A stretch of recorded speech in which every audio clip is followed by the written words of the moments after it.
What's going on, guys? So yesterday, got home. It was a long day at work. Got home and ended up going grocery shopping. So when I finally got back, it was late, and I ended up just not doing the video. Parts did come in yesterday, so there's plenty to do as of right now. Show you what I got here. So that's the new heater core, and that is from Amazon. I also got these. So these right here are the bushings for the steering rack. I got these on Amazon mainly because O'Reilly's and them all wanted way too much. There's a company called Rare Parts, I guess, that makes these, and they're stocked at like AutoZone and O'Reilly's, but they want like 40-50 bucks for those, and it's not worth it. So these right here, Pro-Thing motion control, I'll probably put a link in there. They look good. I've had some different company or different brand bushings like this before, but those will hold the steering rack still, so we don't have that sloppy steering. So I'm gonna get my tools together. So the ones, like the big concern for me on this is these trims right here.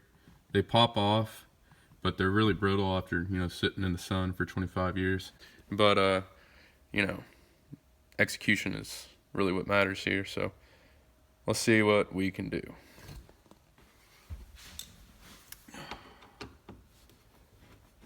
This is usually where you find the goodies. The center console is notorious for, yeah, I've already found some. There's actually looks to be like a jawbone or something of a mouse. So the center console is out. You got a bolt here, one on the same side there. You got one there and there, and then on the corners of each side there as well.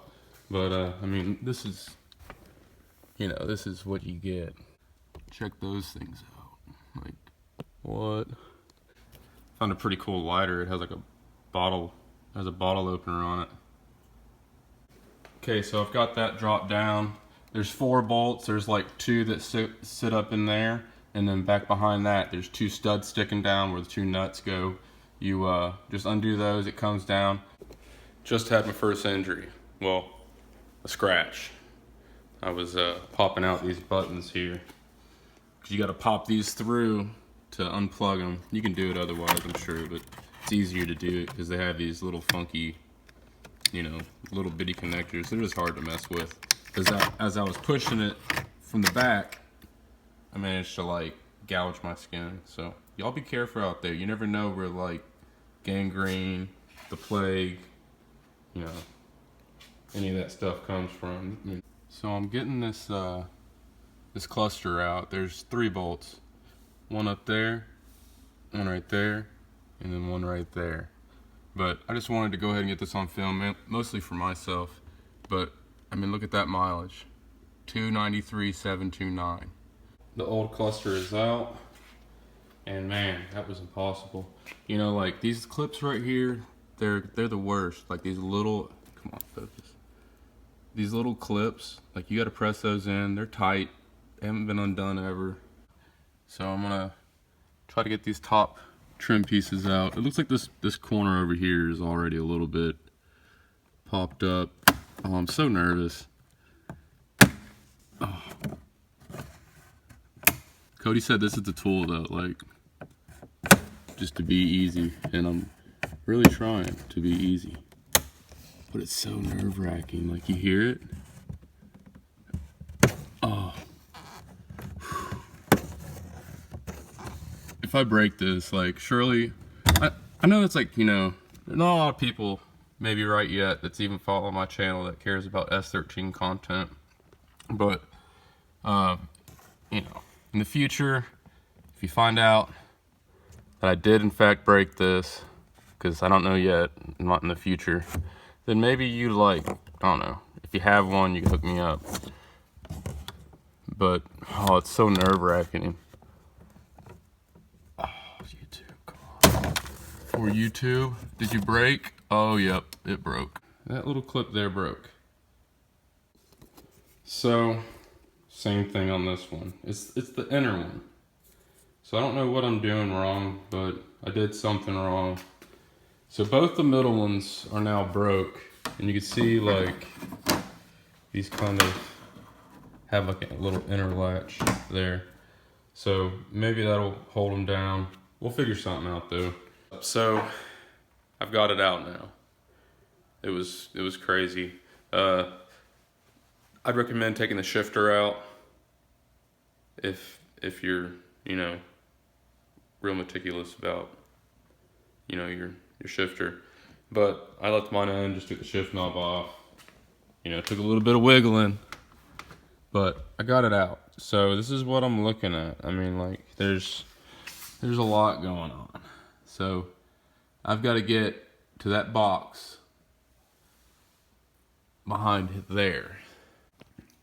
So yeah, keep on getting myself cut. I mean, I got that one there, and then just happened like 2 different spots on my finger.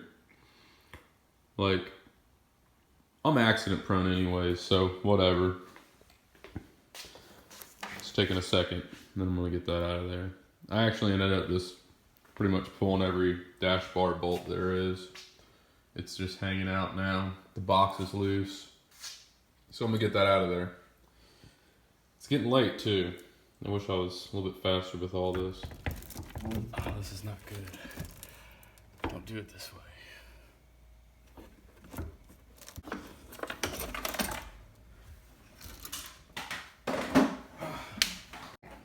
Alright, so I got them out, or I got it out. This one, as you can see, is a bit older.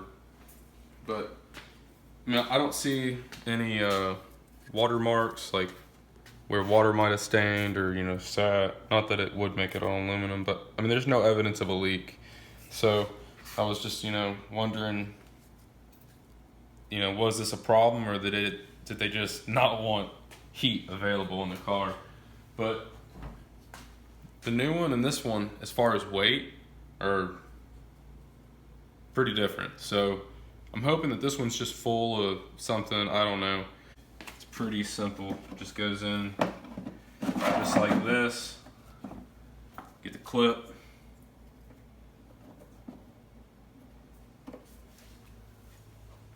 It slides onto these little ears on the back side, clipped. So that's in. Okay. So I've got it all mounted back in there. I gotta like refit this bar, button up a few things as far as wiring, and that should be it. Definitely wasn't easy. I think had I just gone ahead and just pulled the bar initially, I'd have been better off. But what I ended up doing, in case you're interested, is I just unplugged the door right there, and then unplugged a couple of these other plugs, undid the ground, and then ended up pulling this bottom with the side bracket off too, which goes like that. So if you're gonna do it this way, that's how you gotta do it, and then it's just like all floppy, you know. But I don't know. I probably would just go ahead and go without heat. I'm joking. So I've got it all back together, except for the dash.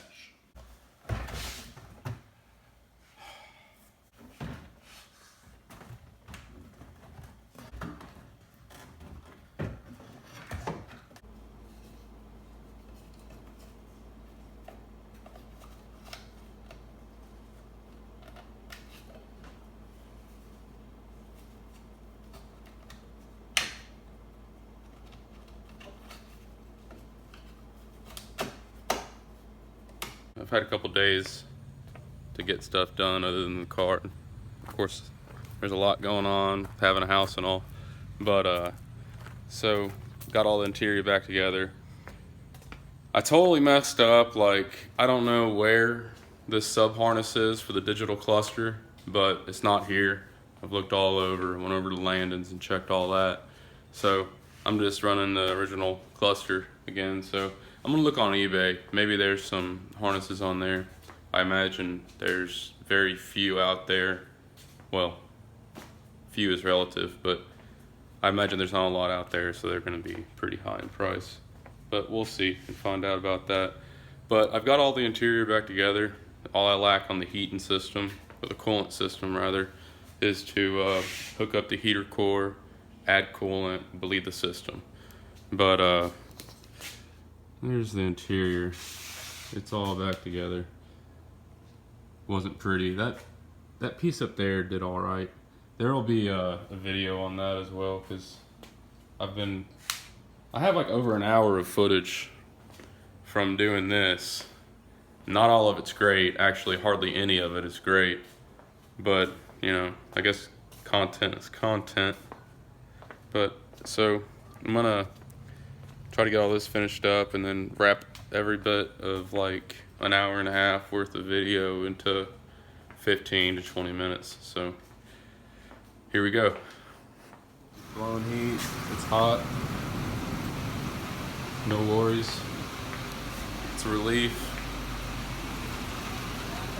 Just not overheating. Couldn't get the digital cluster in, didn't have the sub harness. So I'm looking for one. But there it is. I mean, it's hot. There's a problem with the selector as far as like which zone it comes out of. They don't work. So it's all at the windshield, which is fine. That's really where I need it. Plus these cabins are small anyways. I gotta put the seat back in. But yeah, that's it.